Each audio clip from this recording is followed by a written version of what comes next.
24 лютого о 5 ранку Росія напала на Україну. Мене звати Дар'я Коломієць, я живу у центрі Києва, і я добре пам'ятаю, як я прокинулась під звуки бомб та вибухів. Раніше такі звуки я чула тільки у кіно, тепер же я почула їх наживо. 24 лютого на мою землю без жодного приводу увірвалася країна-агресор Росія. Кожен українець назавжди запам'ятає цю 5 ранку. Відсьогодні у Music Cures я розпочинаю щоденники війни, де люди розповідатимуть свої історії і ділитимуться тим, як вони зустріли цей день. День початку війни, день початку атаки України Росією.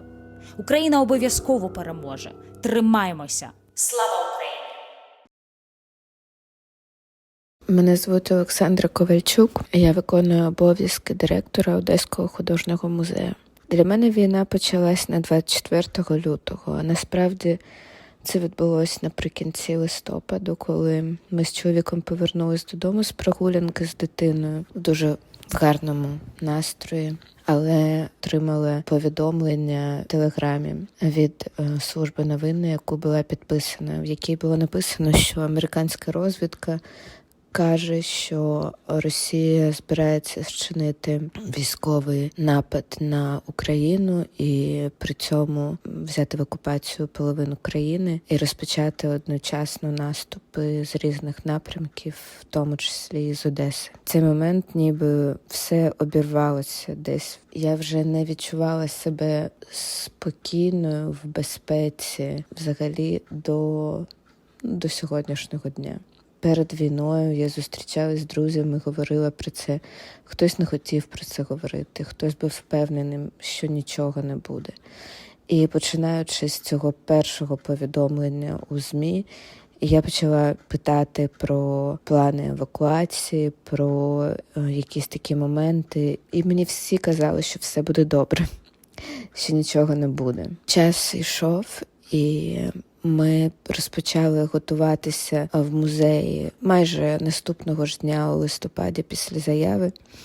Ми підняли методичку, яку розробила громадська організація після 2014 року, де є гарні рекомендації і приклади документів внутрішніх. І ми почали це розробляти з невеличкою кількістю співробітників, з якими ми це обговорювали. Ми дуже хотіли вірити в те, що нічого не відбудеться, але відчували відповідальність за колекцію і розуміли, що ми маємо бути готові для найгіршого сценарію. Далі ставало гірше.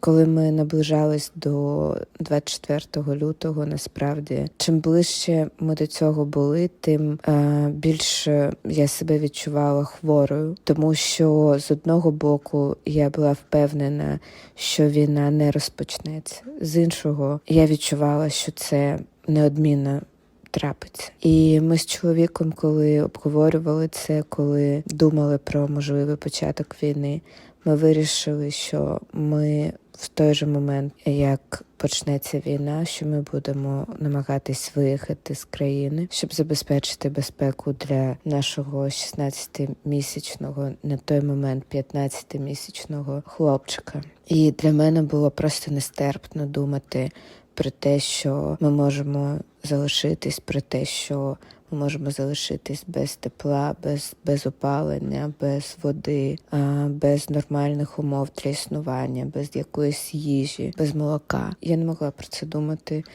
Я розуміла, що я просто не зможу і сама функціонувати, існувати в цьому стані. Тому ми знали точно, що ми поїдемо. Ми склали валізу, той самий тривожний чемоданчик, про який всі розмовляли у лютому. Ми його запакували ще перед Новим роком. Тому більшість речей, які ми туди поклали, були вже маленькими на нашу дитину, коли ми поїхали. Весь цей час ми намагались скласти перелік експонатів для евакуації першої черги. І це було дуже складно, оскільки ті переліки, які існували, вони стосувались радянського періоду, були розроблені у Радянському Союзі. І логіка, за якою вони вирішували, що найважливіше, дуже сильно відрізнялася від світу, в якому ми зараз живемо. І ця логіка нам вже не підходила. Ми продумували різні сценарії дуже швидкої окупації і загрози, які є. Наприклад, ми розуміли, що Айвазовського вони можуть вивести до континентальної Росії, але вони його не будуть знищувати. А от роботи Ройтбурда вони можуть і спалити для того, щоб подавити моральний дух, щоб пригнічити людей, для яких в Одесі Ройтбурд мав дуже велике значення. Ось так ми продумували, що вони можуть у разі окупації намагатись знищити, або загубити, або продати, або щось ще. Ми думали про сценарії вуличних боїв, затяжних боїв, облоги Одеси.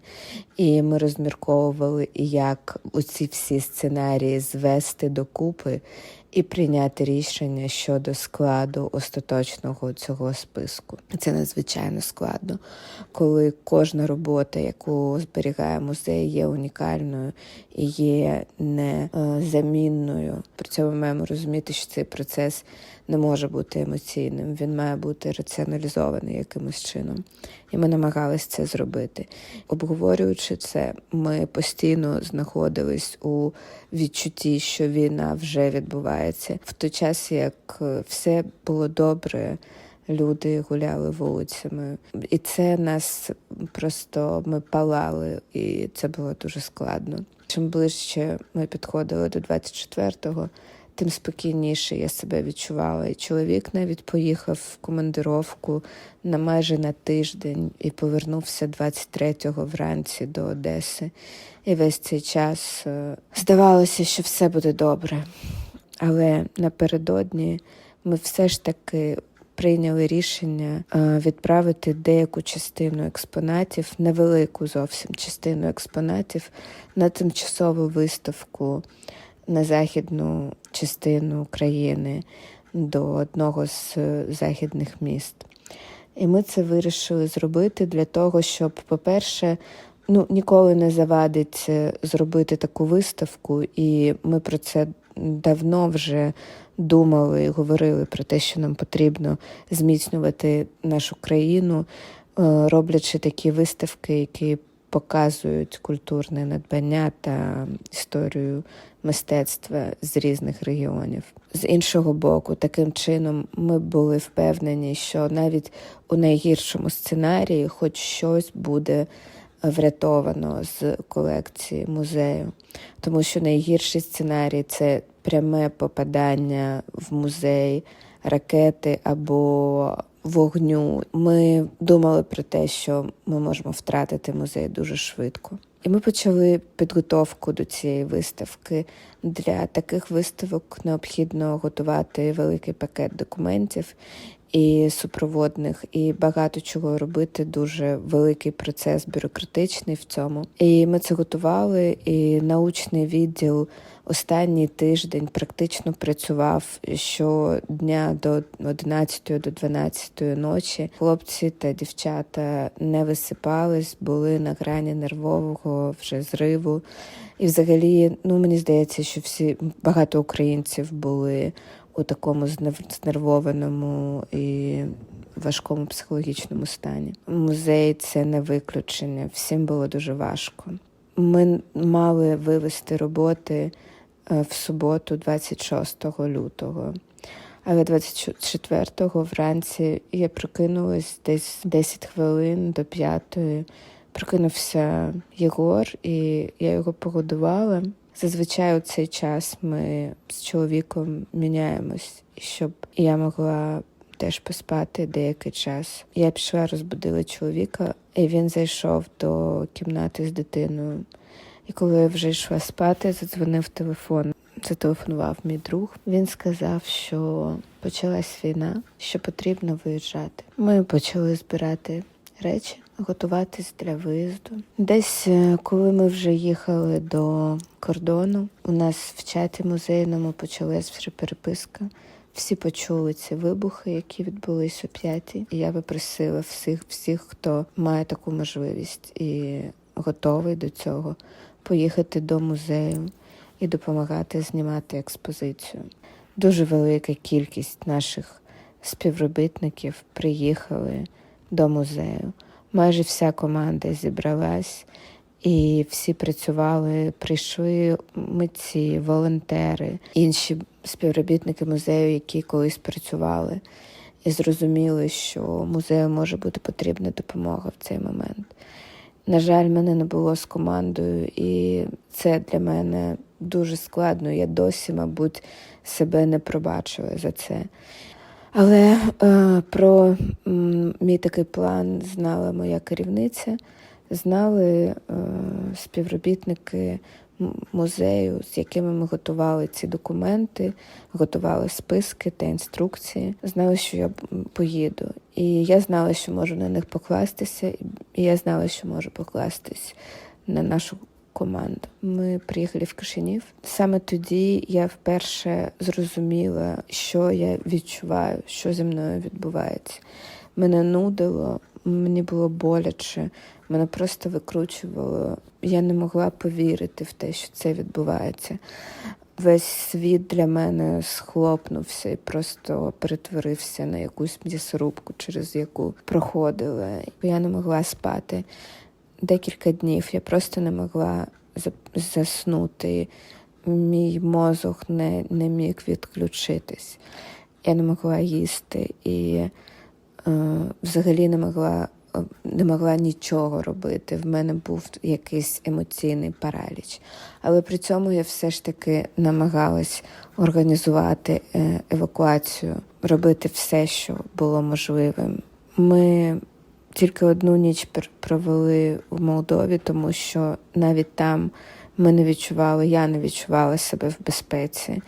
Тільки коли ми перетнули кордон з Румунією, я відчула відносну безпеку, хоча чудово усвідомлювали, що слово «безпека» взагалі втратило свій зміст і вже ніде не є безпечно. І десь на другий тиждень війни ми отримали рекомендацію написати House of Europe, розкласти бюджет для термінової допомоги для нашого музею.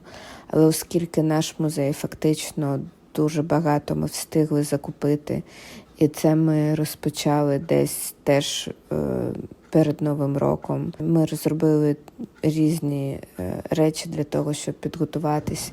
І я насправді дуже вдячна поліції охорони, яка є організацією, що охороняє Одеський художній музей та інші одеські музеї. Тому що вони прийшли, вони дуже серйозно сприйняли мої питання про те, як буде, що буде, якщо війна буде, який порядок дій, що за чим буде слідувати.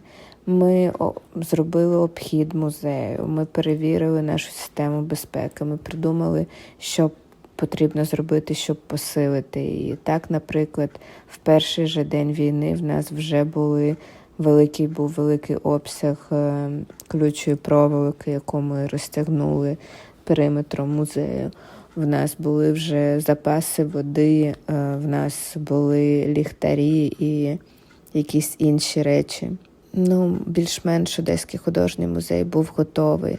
В нас були пакувальні матеріали, але, звісно, їх виявилось недостатньо, оскільки колекція надзвичайно велика і упаковка того, що було в експозиції, вона потребувала велику кількість матеріалів. Ми розуміли, що підтримка House of Europe для нашого музею – це забагато, а в інших музеях не було взагалі нічого. Майже нічого.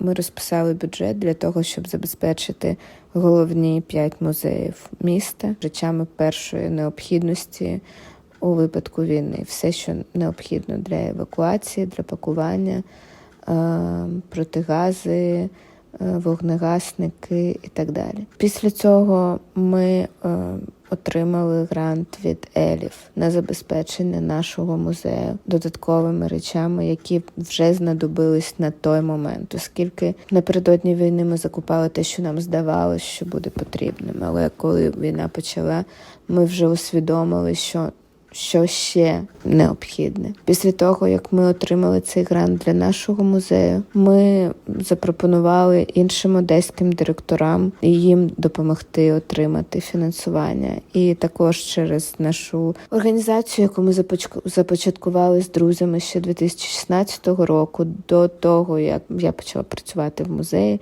коли ми тільки були волонтерами в Одеському художньому музеї. І ця організація існувала, в неї була гарна історія грантова, і ми почали звертатися до міжнародних фондів, почали вести переговори. Передусім, звісно, це ЕЛІФ, і я безмежно вдячна цій організації за ту допомогу, яку вони оказують українським музеям.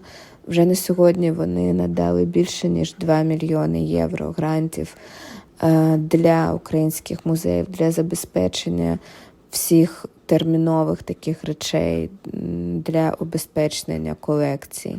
Це надзвичайно великі кошти, вони не перевершені, просто вони працюють 24/7.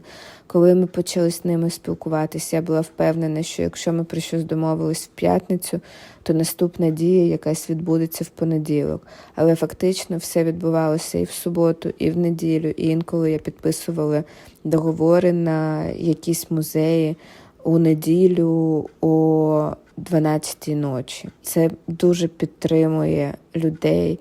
І всі директори, всі співробітники музеїв, з якими ми спілкуємось, коли вони отримують ці кошти, це для них був дуже важливий емоційно момент, що вони не одні. Навіть зараз директори просто не можуть повірити, що так буває, що може хтось про них подумати.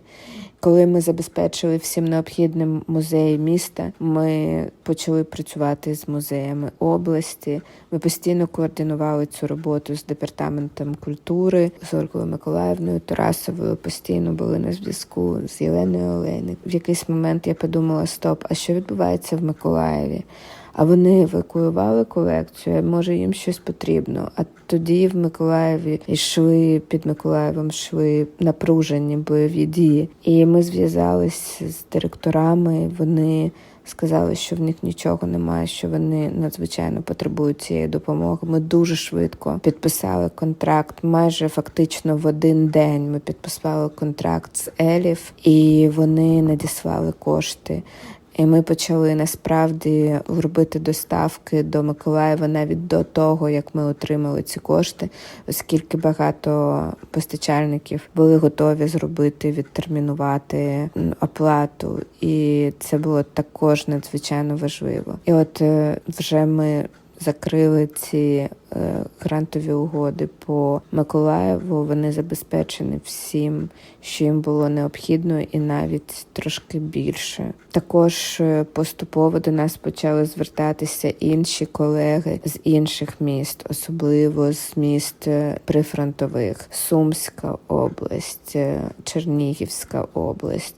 І ми намагались допомагати всім, хто просив допомогти, оскільки навіть при цьому дуже легкому доступі, який забезпечили ЕЛІФ, це все одно, я розумію, що це морально складно, і ти маєш бути в ресурсі для того, щоб робити цю роботу.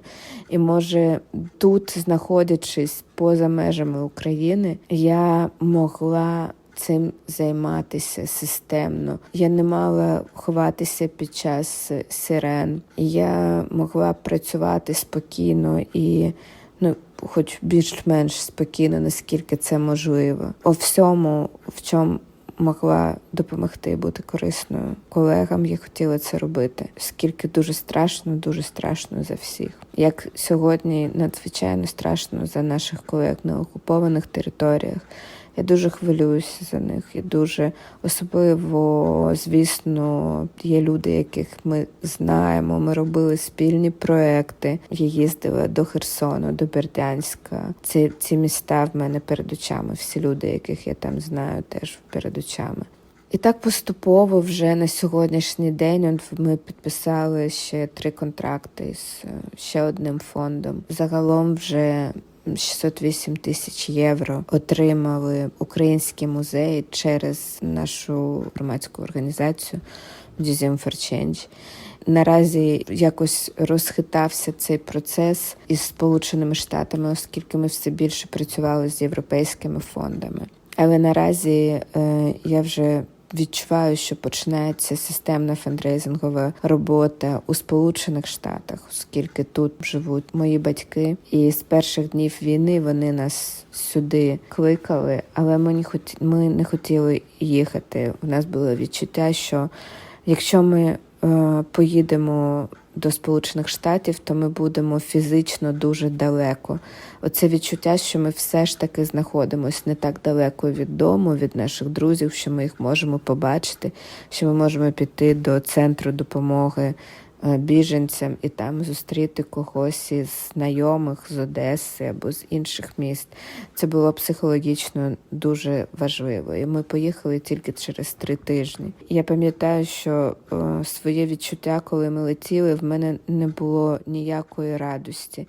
Мені пощастило насправді, що нашій родині було куди їхати, що ми були поряд з батьками моїми. Це також дає сили. Але при цьому дуже багато чого вже було змінено цією війною, і позитивні емоції просто було неможливо відчувати. Тільки останніми днями я починаю відчувати знову радість, коли я бачу вже результати якісь роботи, коли ці результати йдуть один за одним. Сьогодні Бостонський художній музей оголосив про вільний вхід для всіх українців, для всіх людей з українськими паспортами. І це ідея, яку я їм запропонувала більше місяця тому, мабуть. Сьогодні я виступала на Кейп-Код в музеї, куди прийшли 60 людей.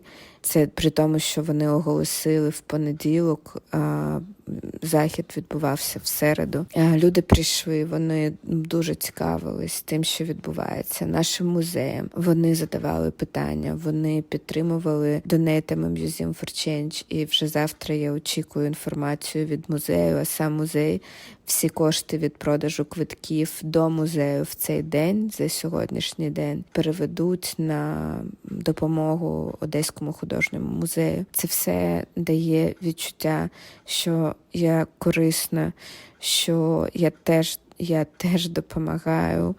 І ми всі разом наближуємо цю перемогу, наближуємо її кожного дня, і так, як ми вміємо це робити. Я розумію, що європейські фонди в якийсь час зупиняться. Вже буде складно звідти залучати кошти. І Америка в цьому сенсі є стратегічно важливою. І я розумію, що для нашої культури, культурні інституції ще будуть довгий час у ризику. І в особливому ризику знаходяться люди, які працюють у цих установах. Це надзвичайно складна ситуація, оскільки навіть до початку війни люди, які працюють в музеях, були недооцінені фінансово. Зарплатні, які отримували, це майже всі співробітники музею, від прибиральниць і до наукових співробітників, отримували приблизно одну і ту саму зарплатню. Це приблизно мінімальна зарплатня для всіх. А коли почалась війна, всі наші донори, нашої спільноти, клуб Мерезлі та інші люди, які системно допомагали музею багато років, майже всі направили свої кошти на те, що було найбільш важливо в цей час. І це теж нормально, абсолютно нормально, що ці кошти були спрямовані на армію, на гуманітарні потреби, на допомогу людям, які бігли від бойових дій, які втратили свої домівки. І це абсолютно вірне рішення. І я його абсолютно розумію. В мене немає жодної претензії або нерозуміння до тих донорів, які не змогли продовжувати фінансування після початку війни. Але я знаю, що майже всі учасники спільноти «Клуб Мерезлі» допомагають Україні. І в дуже великому обсязі і роблять надзвичайно багато. При цьому, звісно, було дуже складно знаходити гроші на зарплатні для тих, хто не був взагалі оформлений в музеї, отримував кошти тільки від благодійного фонду, який перестав наповнюватись внесками. Були в нас близько 25 співробітників і є сьогодні, які оформлені на спецрахунку. І це рахунок, на який ми отримуємо кошти від продажу квитків і екскурсій, і сувенірної продукції. Але все це зупинилось, і спецрахунок не поповнюється. І щоб виплатити кошти нашим співробітникам, мені постійно необхідно шукати ці кошти, знаходити їх.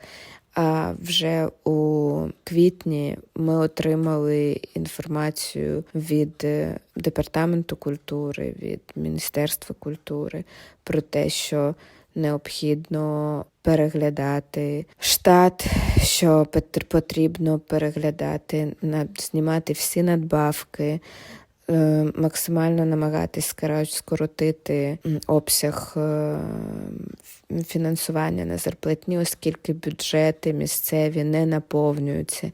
І цих грошей фізично немає для того, щоб сплачувати зарплатні. І я це розумію, і я це прекрасно також розумію. Тому я максимальні зусилля спрямовувала на те, щоб знаходити та залучати іноземне фінансування. Наразі ми фіналізуємо проект, який має дати можливість отримувати додаткову зарплатню 10-15 людям з команди музею за умови виконання завдань проекту. Це грантовий проект, більш-менш системний. І це буде вже гарна можливість допомогти тим, хто залишився в першу чергу, хто залишився в Україні, хто знаходиться в музеї, приходить на роботу. Оскільки є інша нерівність, яка відбувається. Іноземні спільноти музейників та культурних менеджерів дуже з великою повагою відкрили двері для співробітників українських музеїв, які виїхали з України, які там знаходяться. І є можливості отримати стипендії на навчання, піти в інтернатуру або працювати в якихось музеях, отримувати зарплатню, отримувати виплати від держави. А в цей час ті, хто залишились в Україні, ті, хто залишились в своїх музеях і працюють у надскладних і ризикованих умовах, отримають зменшену зарплатню без виплат, без премій, без можливості отримати додаткові гроші за рахунок грантових проєктів, як зазвичай ми намагалися це зробити. І в цьому є велика нерівність. Я постійно пояснювала це всім,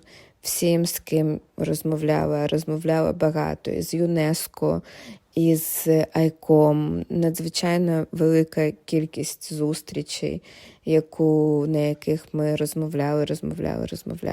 І зараз вже готуються збори та програми, які будуть налаштовані тільки на підтримку фахівців, які залишились в Україні і працюють в своїх музеях в Україні. І я дуже рада, що це відбувається і що це зсувається колись.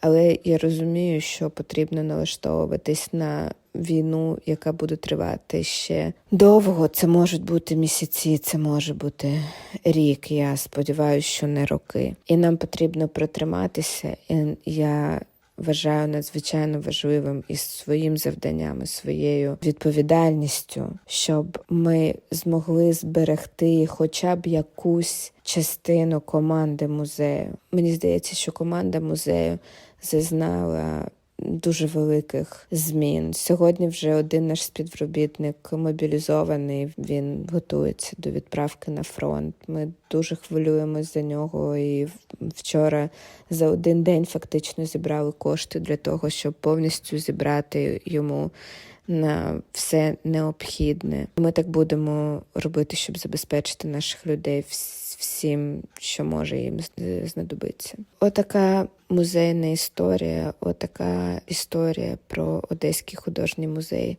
під час війни. Хочу, щоб Одеський музей відкрив свої двері. Я записую цей підкаст 18 травня в Міжнародний день музеїв. В цей день ми завжди робили велику програму, ми робили музейну ніч, ми робили музейні вихідні для того, щоб говорити з нашими гостями про важливі речі. Надзвичайно боляче, що музей сьогодні закритий. Я сподіваюся, що музеї будуть потрошку відкривати свої двері. Я сподіваюся, що в українців буде збільшуватись попит на те, щоб дізнаватись нашу історію. А колекції музеїв існують саме для того, щоб транслювати історію. І ми так робили. Якщо проаналізувати екскурсію Одеським художнім музеєм, хайлайти, як ми її називали, то це буде все історії спільноти, історії боротьби добра проти зла. І ми про це повторювали тисячі разів. За 2021 рік ми провели майже 1800 екскурсій музеїв. І кожного разу ми розповідали про те, хто такий Казак Мамай, про те, як Катерина, що вона зробила поганого і доброго, чому вона має бути в експозиції музею, чому Сталін має бути в експозиції музею, і що він зробив для травми нашого роду, всього. Як багато людей померли в 20-му сторіччі безжальному. Ми про все це розповідали. І розповідали, що кожен має робити свій внесок в боротьбу добра зі злом. В будь-якому місці на землі, де б ми не були. Це потрібно робити постійно. Бо якщо цього не робити, зло поступово зростає. І ми це бачимо на прикладі Російської Федерації, яка сьогодні так надзвичайно жорстоко веде цю війну з нами для того, щоб нас знищити. Але їм це не вдасться. Я впевнена, що ми зустрінемось знову в Одеському художньому музеї. І я завжди закінчувала свої публікації на Фейсбуці, свої виступи одним і тим реченням. До зустрічі в музеї.